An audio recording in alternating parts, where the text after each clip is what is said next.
네, 여야 대표 정치인들 만나는 격조한판 오늘은 국민의힘 이용호 의원과 함께하겠습니다. 의원님 어서 오십시오. 네, 안녕하세요. 네, 진 작가님과 김 소장님 인사해 주시고요. 안녕하세요. 자, 일단 윤석열 대통령이 방미 후 오늘 첫 이제 국무회의를 했고 16분간 국민들에게 설명을 했습니다. 어떤 방미 성과에 대한 간략한 내용이었는데 의원 어떻게 들으셨습니까?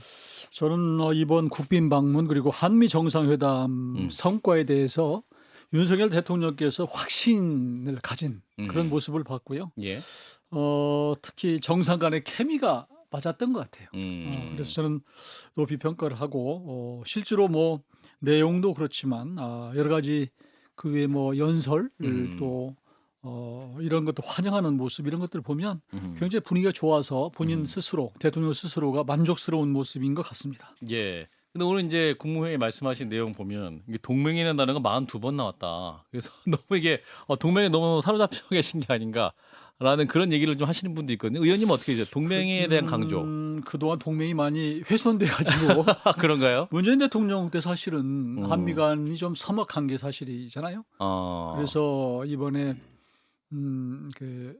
그동안에 이제 전통적인 한미 간의 우방 관계 이것이 회복되는 계기가 됐다. 저는 그렇게 평가를 합니다. 오늘 이제 말씀하신 것 중에 이제 대통령은 확신이 있게 나토식 핵 공유보다 이번에 그 NCG식 우리의 핵 공유가 더 실질적이고 실효적이다라는 말씀을 분명히 했는데 전문가들은 그게 또 평가를 안 하기 때문에 이게 누구 말이 맞는 거냐 국민들 헷갈리실 것 같아요. 전문가가 어떤 전문가인지 모르겠는데 예. 제가 단순하게 설명을 드리면 예. 나토는 전술핵을 5개국에 배치를 하고 그렇죠. 실제로 30개국이 협의를 합니다. 그렇죠. 다자기구란 말이에요. 네.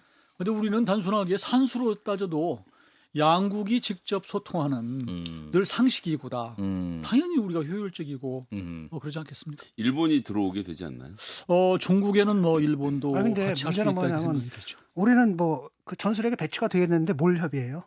전술핵이 왜 우리 배치 안 됐죠? 안 돼 있잖아요. 그 네, 안 유럽에는 됐죠. 옆에 배치가 돼 그러니까 있잖아요. 전술핵을 이제 일부 보수에서는 한반도에 전술핵을 좀 배치하자 그런 요구도 있었잖아요. 그렇죠. 예. 근데 알다시피 NPT 우리가 이제 핵 확산 방지 금지 조약에 들어가 있고. 가입이 돼 있고 그래서 예. 1991년인가요? 노태우 정부 때 사실은 그 당시에 한반도에 있던 핵을 다 반출을 했었거든요. 예.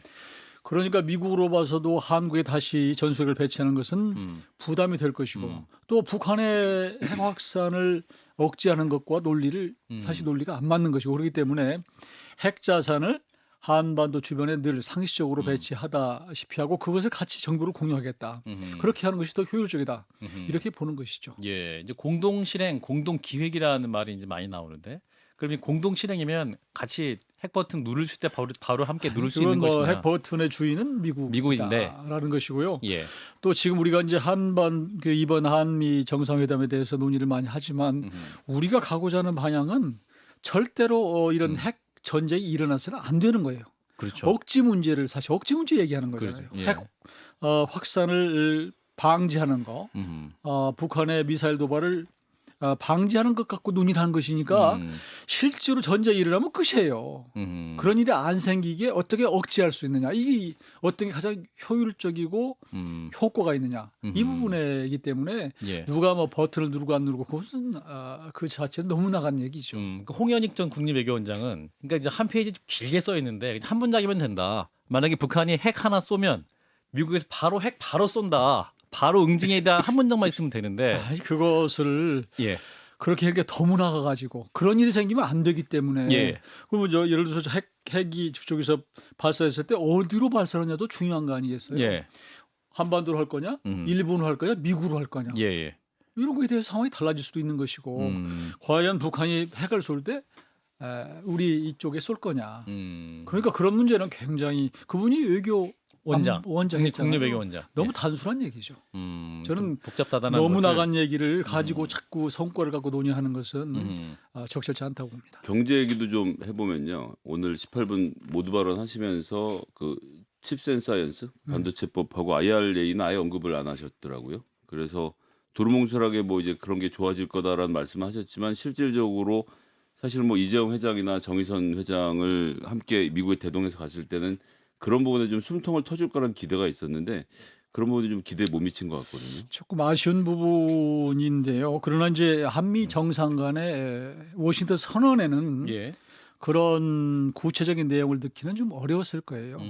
다만 이제 양국 정상이 한국 기업의 부담과 불확실성을 줄인다는 방향에 대해서는 명확히 합의했다 이렇게 발표를 했고 이것을 받아서 러몬드 이제 상무부 장관 그리고 우리 이창양 산자부 장관이 예. 기업 투자 그리고 불확실성 경영 부담을 최소화하는 합의문에 서명을 했다 이렇게 발표했습니다. 그러니까 예.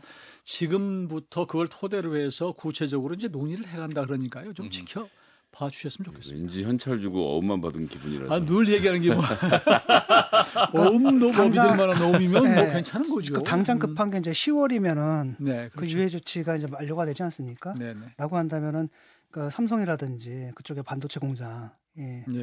이게 그 삼성이 이제 거의 뭐 공장 운영을 이제 실제로는 못 하게 되는 상황까지 가지 않겠습니까?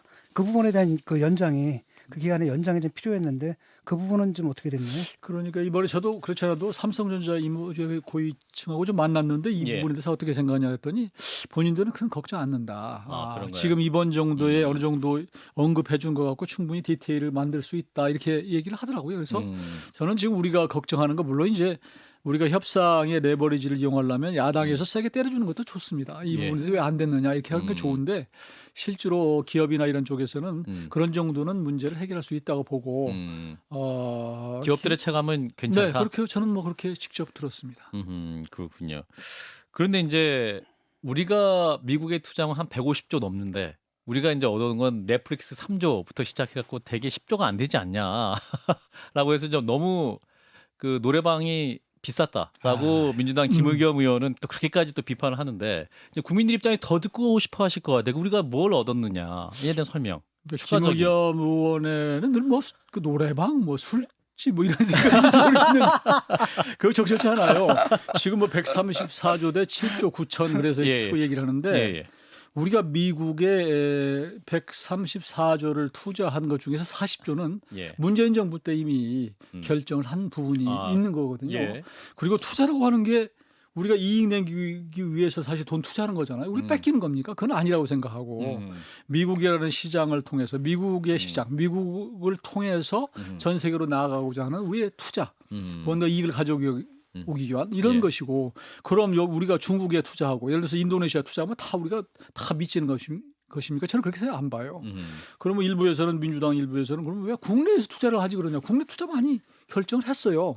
그 알다시피 이제 노동의 유연성이나 여러 가지도 생각하고 시장의 확장성 이걸 생각해서 기업들이 투자를 하는 것이지 투자하는 것을 잃어버렸다 이렇게 생각하는 것은 저는 그거 잘못된 프레임이다. 그건 뭐 미국도 마찬가지거든요. 근데 그걸 뭐 투자를 유치했다라고 얘기할 아니 필요는 그거야 없을 것 이제 같아요. 정치니까요. 바이든은 미국 대통령이니까 또 그렇게 얘기하겠죠. 알겠습니다. 유리할 때는 그렇게 써먹고 불리할 때는 또 아니다라고 이중 기준이 되잖아요. 그러니까 사실 기업상의 투자다라는 게 아니, 그러니까 예를 들면 다른 우리가 미국의 무기를 샀다.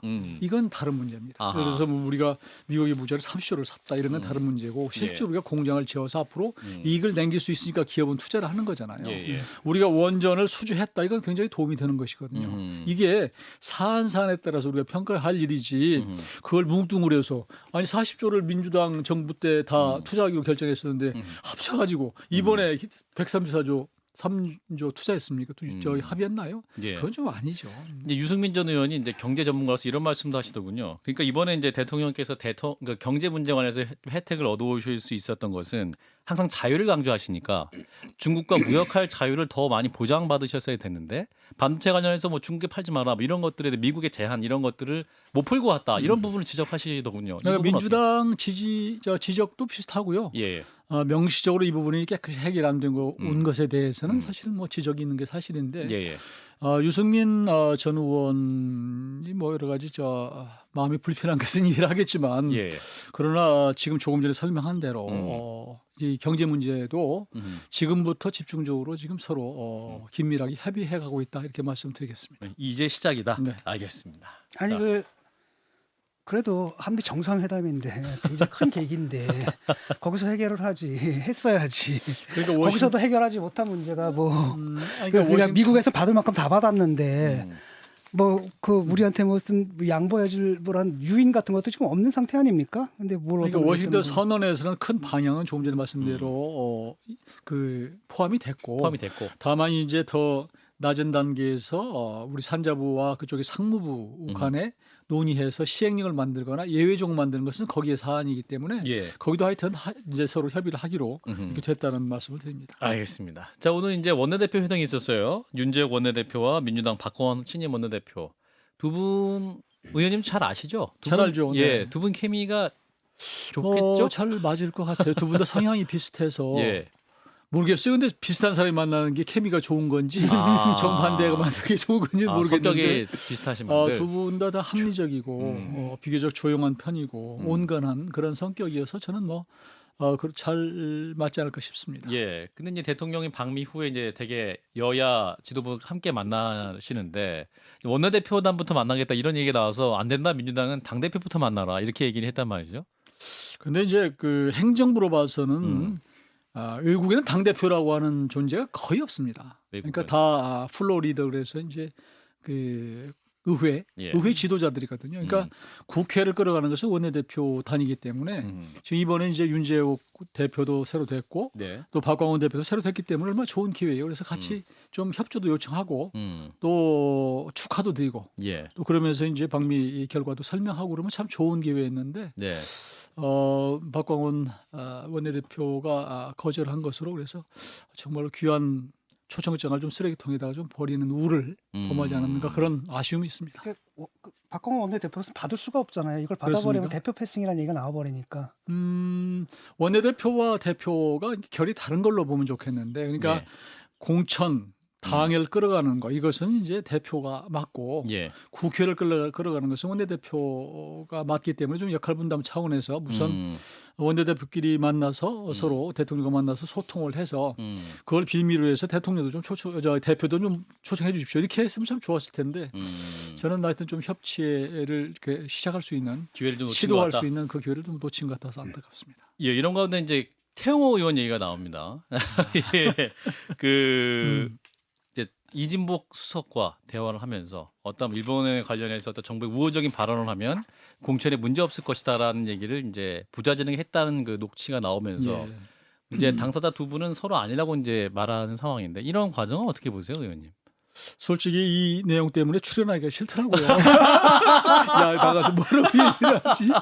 그러셨어요? 진짜 우리 당도 역시 정말 그래도 바람잘 날이 없어서. 큰 정치하시는 이용호 네, 의원님은 그럼에도 불구하고 나와주셨는데. 그래서 정말 요즘 같으면 사실 당대표도 해먹기 힘들 것 같다. 이런 생각이 당대표도 해먹기 들었는데, 힘들겠다. 네. 그러나 하여튼 뭐 녹취록이 있는 상황이고 또 워딩과 그 위에 또 발음 그 위에 발언이나 이렇게 처신한 거 보면 뭐 또 야 이거 뭐 합리적 의심이 드는 그런 상황이어서 예. 지금 해명으로 그게 좀 해명이 될까 하는 아하. 그런 일반 국민의 입장에서는 좀 그런 좀 저도 복잡한 신경입니다. 복잡하냐. 그러니까 공천을 가지고 협박했다는 것도 문제지만 기본적으로 대통령이 최고위원들 다 벌을 보고 있다. 잘 해라 이런 얘기를 압박을 가하고 있다는 건데 이러면 사실 당 지도부가 그냥 사실상 윤석열 지도부가 되는 거 아닙니까? 굉장히 좀 불안해 보이는데 근데 뭐 밖에서 이걸 보기엔요. 압박으로 보느냐 하는 부분은 서로 그 얘기를 지금 안 했다고 그러니까 제가 뭐라고 얘기는 못 하겠지만 예. 공천 뭐 이런 말이 들어갔다면 뭐 좀 그냥 옆에서 그냥 그냥 옆에서 그냥 좀 이렇게 자문해 준다고 그럴까? 옆에서 그냥 조언해 주는 이런 정도로 봐야지 이걸 무슨 당장 지금 공천철도 아닌데 협박이라고 하는 것은 좀 너무 정치적으로 협박까지는 몰아붙이는 아니고. 것이고요. 또 정무수석이라고 하는 자리가 이제 아무래도 당의 여러 가지들을 동향이나 이런 것들을 대통령께도 좀 보고를 정무적으로 하는. 보고하는 것이니까 예. 그런 차원에서 봐야지 이걸 갖다가 무슨 뭐 공천 개입을 해서 뭐 수사를 해야 된다 뭐 이렇게 얘기하는 분들이 그냥 아니라고 저는 생각합니다. 그렇군요. 근데 이제 대통령 공격하는 거 최고위원회 쪽에서 한마디 말하는 사람이 없냐. 그런 식으로 최고위원 하면 안 돼. 바로 이진복 수석이 얘기하는 거예요. 뭐 이런 얘기가 있단 말이죠. 그러니까 이거는 방송 같은 거 출연하면 아마 텍스트 같은 거 다 보나 봐요. 대통령실에서. 오늘 얘기도 다 들고 예, 오늘 얘기도 생방송으로 진행되고 있을 텐데. 아니 뭐 당연히 예. 그런 동향이나 이런 것들은 예, 또 보고가 되겠죠? 보고라기보다는 이제 정책적으로 정무적 차원에서 예. 얘기를 하겠죠. 또 네. 잘못된 얘기를 할 수도 있는 것이니까. 아, 사실 확인 차원에서. 예, 제가 예를 들어서 무슨 얘기를 했는데 그건 내용이 다를 수 있다 그러면 또 뭐 바로 잡을 수 있는 것이니까 그렇게 예. 좀 좋은 차원에서 보시면 또 문제될 게 하나도 없습니다. 뭐 크게 넘어갈 수 있는 게 이제 대통령께서는 바빠서 신문 볼 시간이 없다고 여러 차례 공언하신 바가 있기 때문에 네네. 그렇군요. 네. 그래도 국민의힘 의원님들 내부적으로는 이 관련 뉴스를 보고 약간은 그래도 씁쓸한 마음을 가지시는 건 분명해 보이네요. 그게 정상적인 생각이겠죠. 아하. 이거 왜 자꾸 지도부가 왜 부담이 되게 만드느냐. 대통령실과 지도부 간에. 그렇죠. 그러니까 그리고 뭐 대통령실이 아니더라도 음. 요즘에 지금 당 상황이 그렇잖아요. 뭐 지금 김재원 최고위원. 최고위원 문제, 태영호 또 최고위원 문제 이런 것들이 마음이 편치가 않잖아요. 그러니까 우리 의원들로 봐서는 사실은 한미 정상회담 때문에 그 또 후속 조치나 그리고 이제 성과를 홍보하는 문제가 굉장히 큰데 이런 것 때문에 자꾸 잡음이 생기는 것 같고 제대로 이제 그런 것들이 국민에 전달 안 되고 다른 쪽에 국민들이 관심이 가니까 이게 불편하죠. 이 사건의 본질은 좀 그런 건 것 같아요. 그 국민의힘의 최고위원마저도 그 당의 공천권이 실제로는 대통령실에 있다라고 인식하고 있다. 이게 핵심인 것 같아요. 그럴까요? 뭐 하여튼 뭐 그렇게 그렇게 해석이 될 수도 있겠어요. 네. 그런데 이제 그게 뭐 그 실제로 이 문제 하나하나가 무슨 뭐 이 사람 이렇게 했으니까 공천하라 이런 게 될 수는 없다고 봐요. 바로 인과관계는 다만 아닐 수 이제 있지만. 그러니까 대통령실과 당이라고 하는 게 집권 여당으로서의 우리 국정을 잘 이끌어가도록 하는데 얼마나 많이 기여를 하느냐 이런 것들은 나중에 공천에서 분명히 묘사는 되겠죠. 대통령실에서 얘기 안 드려도 당에서 평가는 평가하지 하니까. 않겠습니까? 그런 예. 차원으로 봐야 되겠죠. 예, 알겠습니다. 이용호 의원님을 위해서 민주당 얘기로 넘어가겠습니다. 자, 송영길 전 민주당 대표 오늘 검찰에 자진 출두했습니다. 네, 오전 10시에 네. 나를 구속하라 이렇게 했는데 검찰이 구속 안 하고 집에 가시라고 했죠. 이 부분 어떻게 보셨어요? 그러니까 뭐 검찰에서 이게 출두를 요청하지 않았는데 간 모습이 그렇다고 해서 어떻게 구속을 해요? 그러니까 지금 그러면 구속하게 하려면은 예를 들어서 송영길 전 대표가 내가 이런 것들을 잘못했다, 죄를 졌다 이렇게 얘기하면 구속될지 모르겠지만 예. 본인은 잘못이 없다는 거 아니에요. 그리고 구속하라고 그러면 자기 모순적인 상황이고 그래서 송영길 전 대표가 사실은 뭐 그분이 정치 쭉 해오다가 지금 마지막에 여러 가지 곤혹을 치르고 있는데 저도 뭐 그런 차원에서 안타깝게 생각을 하는 것이고 예. 그분을 좋아하는 많은 지지자들도 있을 텐데 그래서 이제 그 당의 지지자들이나 국민들에게 본인이 결백하다는 걸 참 보여주고 싶은 모습이 아닌가. 그러니까 지금은 뭐 그리고 이게 이제 예전에 사례를 보니까 사전에 검찰에 이렇게 스스로 가는 것이 내가 뭐 도망가지 않는다 이런 얘기도 하셨는데 그런 것들도 보여주는 것이 아닌가. 그리고 나중에 이제 이제 보통 구속 영장을 칠 때는 예. 증거인멸. 그다음에 증거인멸 우려가 없다 이런 경우에 이제 본인이 안 도망가겠다는 것을 보여주는 것이어서 예. 그런 이제 변호사이기 때문에 여러 가지 참 생각을 해서 이렇게 하는 것이 아닌가 봅니다. 전략적으로. 검찰에서 구속영장 청구할 때 사유 중에 하나로 본인이 강력하게 원하고 있음 이렇게 넣었어요. 예. 예, 사상 초유로 그렇게 쓸 수 있다. 자, 근데 이제 돈봉투 사건의 발단이 된 녹취 파일 있지 않습니까? 이정은 녹음 파일 관련해서 이제 유출한 것으로 검찰을 다시 재지목한 상황이죠. 어제 김의겸 의원도 검찰일 수밖에 없다 이렇게 주장을 하고 있던데 의원님은 어떻게 보세요? 그러니까 지금 돈봉투 사건은 돈봉투 전당대회 과정에서 돈봉투가 나돌았다. 이게 지금 국민들이 이 정치적 민주당을 불신하고 민주당을 지금 비판하는 핵심이기 때문에 예. 이게 어떻게 이게 드러났느냐 하는 검찰에서 이제 이걸 뭐 리크를 했다거나 예. 이게 검찰에서 뭐 이렇게 플레이했다거나 이건 본질이 아니에요. 그러니까 지금 그렇게 얘기한다고 해서 국민들에게 이렇게 먹혀들지는 않을 것 같고 지금 민주당이 해야 될 일은 적어도 이 돈봉투 문제에 대해서 깔끔하게 정말 잘못됐다고 하는 것을 국민들한테 이실직고를 하고 또 지금 당장 지금 연루가 됐다고 하는 윤관석 의원이나 이성만 의원이나 이런 예. 분들이 뭐 전혀 저 액션을 취하지 않잖아요. 예. 그러니까 그런 분들이 뭔가 정치적인 책임을 지는 모습을 보이고 하는 것이지 스스로 지금 검찰에서 다 녹취록 내놓은 거 아니야 이렇게 하는 것은 그런 녹취를 누가 했는데 결국은 좀 안타깝지만 하여튼 그 누굽니까 이정근 전 사무부 총장이 녹취를 했던 거 아니에요. 예. 근데 이제 해당 녹음 파일이 이정근 전 사무부 총장의 어떤 그 알선수색 혐의를 수사하는 과정에서 나왔던 것이 그 증거는 이제 해당 사건 증거 외에 이제 별건 수사가 되기 때문에 이건 이제 검찰이 어떠한 과도한 과잉 수사할 때 비판받았던 그러한 제목이기도 하기 때문에 이게 과연 올바른 수사냐, 이제 정치 탄압이다 이런 논리 아닙니까? 그러니까 그것을 그렇게 몰아간다고 해서 국민들이 믿을 사람이 별로 없다 이거예요. 그러니까 민주당은 주장할 수 있죠. 실제로 별건 수사일 수 있고, 그건 뭐 별건 수사죠. 사실은 처음부터 이 문제로 시작된 건 아니니까 뇌물로 시작했던 것이니까. 그렇지만 이미 드러난 마당에서 이게 별건 수사 갖고 왜 그래 여기가 참 곤혹스럽다. 그리고 워낙 큰 사안이다라는 거죠. 큰 사안이다. 별건 수사라는 거는 원래 이 건으로 잡으려고 하는데 안 되기 때문에 다른 건을 그렇죠, 하는 게 그렇죠. 별건 수사지. 예를 들어 가지고 마약 사범 하나 잡았는데 걔가 담을 살인의 증거가 나왔는데 이건 별건이니까 수사한 불법이야. 이런 논리는 통할 수가 없는 거죠. 그러니까 우리 진 작가님? 진중권 선생님 말씀이 맞아요. 여기 민주당의 그럼 대응은 지금 현재 굉장히 부족하다 이렇게 보시는 건가요? 그럼? 민주당이 그렇죠. 민주당이 지금 사실 대응 갈팡질팡하는 거예요. 송영길 전 대표는 전 대표대로 사실은 정치인으로서 마지막 이게 뭔가 수습하기 위해서 본인이 처절하게 노력하고 있는 것이고 예. 민주당은 지금 뭐 손을 쓸 수가 없잖아요.